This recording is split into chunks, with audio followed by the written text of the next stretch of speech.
Saudi আরবের দাম্মাম প্রতিনিধি মুখলেসুর রহমান ওভি এবং মালয়েশিয়া প্রতিনিধি এস সৌরভের পাঠানো তথ্যচিত্রে প্রবাসের সংবাদ জানাচ্ছেন বিন ইয়ামিন।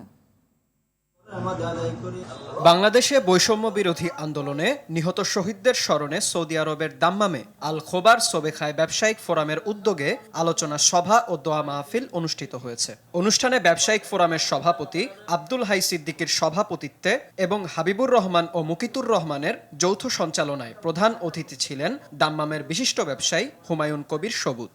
এছাড়া অনুষ্ঠানে বিশেষ অতিথি ছিলেন নবীর হোসেন নবী, আব্দুল সামাদ, জামাল উদ্দিন সবুজ, মহিউদ্দিন, কাউসার তালুকদার ও সোহিল চৌধুরী সহ আরও অনেকে। এ সময় সকল প্রবাসীদের ব্যাংকের মাধ্যমে বৈধ পথে টাকা পাঠাতে আহ্বান জানান ব্যবসায়ীরা। অনুষ্ঠান শেষে আন্দোলনের নিহত শহীদদের স্মরণে দোয়া করা হয়। তীব্র আন্দোলনের মুখে শেখ হাসিনার দেশত্যাগের ঘটনায় জাতীয়তাবাদী যুবদল মালয়েশিয়ার আয়োজনে বুধবার কুয়ালালামপুর বিজয় উৎসব পালন করেছে মালয়েশিয়া বিএনপি।